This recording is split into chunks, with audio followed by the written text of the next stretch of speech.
सीकर के फतेहपुर में मौसम ने अपने तेवर दिखाने शुरू कर दिए और यहां पर बादलों की आवाजाही के बीच घना कोहरा छाया रहा, जिससे वाहन चालकों को खासी परेशानी का सामना करना पड़ा। वहीं अचानक छाए कोहरे से सर्दी ने भी जोर पकड़ लिया, जिससे लोग दिन में भी गर्म कपड़ों में लिपटे नजर आए। आपको बता दें कि फतेहपुर में तापमान 7.2 डिग्री दर्ज किया गया है।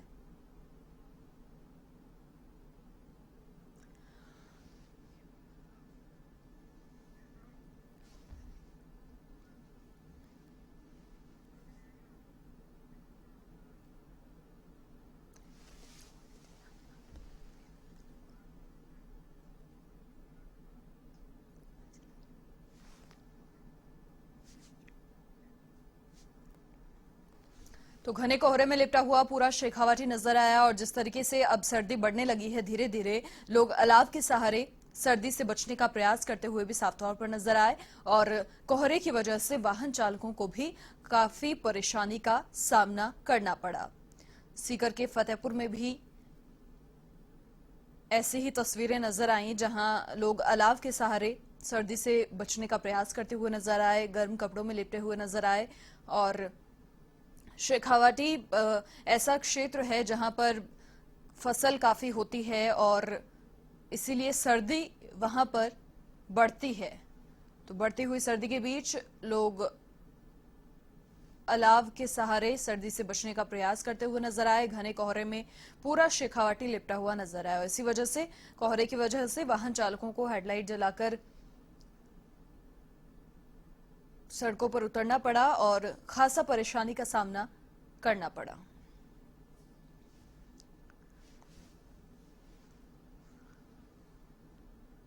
सीकर के फतेहपुर से खबर, जहां पर भी सर्दी की वजह से अलाव के सहारे सर्दी से बचने का प्रयास करते हुए लोग नजर आए। बाढ़ के खानपुर में सर्दी का सितम देखने को मिला। तेज सर्दी ने यहां पर लोगों की धूजनी छुड़ा दी। लगातार 2 दिन हुई मावठ ने सर्दी बढ़ा दी। तापमान में गिरावट होने से लोगों ने अलाव का सहारा लिया। अचानक मौसम परिवर्तन से सरसों की फसल में नुकसान की यहां पर आशंका है।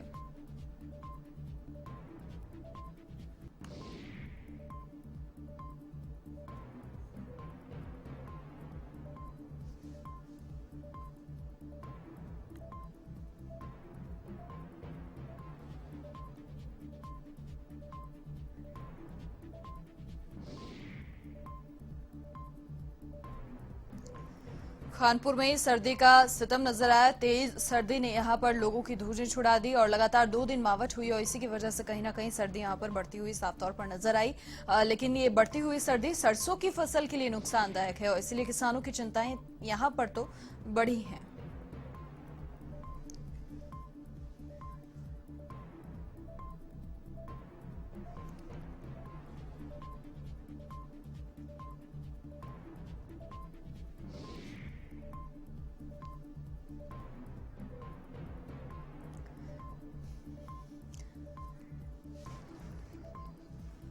चलिए, अधिक जानकारी के लिए संवाददाता सुनील फोन लाइन पर हमारे साथ फिलहाल जुड़ चुके हैं। सुनील, किस तरीके से वहां पर लोगों को परेशानी का भी सामना करना पड़ा, क्योंकि सरसों की फसल के लिए तो ये सर्दी नुकसानदायक है, तो ऐसे में किसानों की चिंताएं भी काफी हद तक बढ़ी होंगी। जी मनीषा, 2 दिन पूर्व वही मावठ ने सर्दी बढ़ा दी है। वहीं लोग जो है अलाव का सहारा लेते नजर आ रहे हैं। जिस तरह से बात की जाए तो सर्दी के कारण जो रबी की जो फसल है उसको आंशिक नुकसान की संभावना बताई जा रही है। जी, जी वाहन चालकों को भी खासी परेशानी का सामना करना पड़ा होगा। जी मनीषा, अभी जो है मौसम तो साफ दिख रहा है, लेकिन ठंड जो है वो लगातार 2 दिन से जारी है। जी, बहुत शुक्रिया सुनील तमाम जानकारी के लिए। तो ये थे हमारे संवाददाता सुनील, जिन्होंने बताया कि देखिए, सरसों की फसल के लिए सर्दी बढ़ती हुई नुकसानदायक है और ऐसे में वाहन चालक जो हैं उन्हें भी यहां पर काफी परेशानी का सामना करना पड़ा।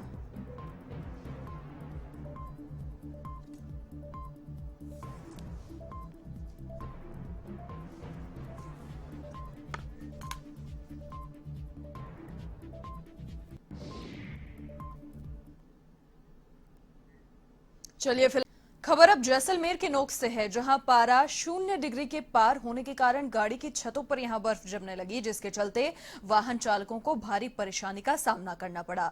सुबह गाड़ी को स्टार्ट करने में काफी सारी समस्याएं आई। जैसलमेर की नोक से ये तस्वीर, जहां 0 से भी कम पारा हो गया और अंदाजा लगाया जा सकता है ये तस्वीरें देखकर कि कितनी कड़ाके की ठंड वहां पर पड़ रही होगी। गाड़ी की छतों पर यहां पर बर्फ जमने लगी।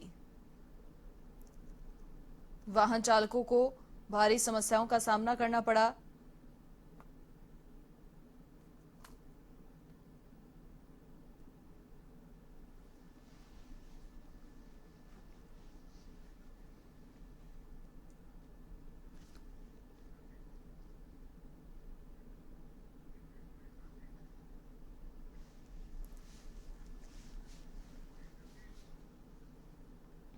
अधिक जानकारी के लिए संवाददाता महेंद्र फोन लाइन पर हमारे साथ जुड़ चुके हैं। जी महेंद्र, बताएं जैसलमेर से कैसी तस्वीरें, किस तरीके से वहां पर सर्दी, क्योंकि देखिए पारा 0 से भी नीचे गया है तो अंदाजा तो बिल्कुल लगाया जा सकता है कितनी कड़ाके की ठंड वहां पर पड़ रही होगी।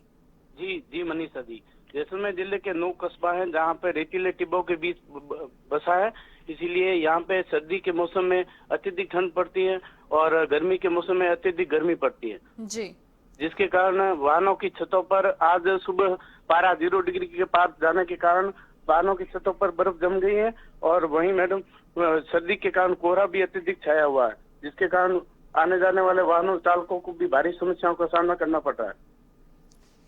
जी महेंद्र, बिल्कुल, बहुत शुक्रिया तमाम जानकारी साझा करने के लिए आपका। तो देखिए जैसलमेर ऐसी जगह जहां गर्मी के मौसम में भयंकर गर्मी, वहां पर तपा देने वाली गर्मी पड़ती है, लेकिन सर्दी भी कम नहीं है यहाँ पर।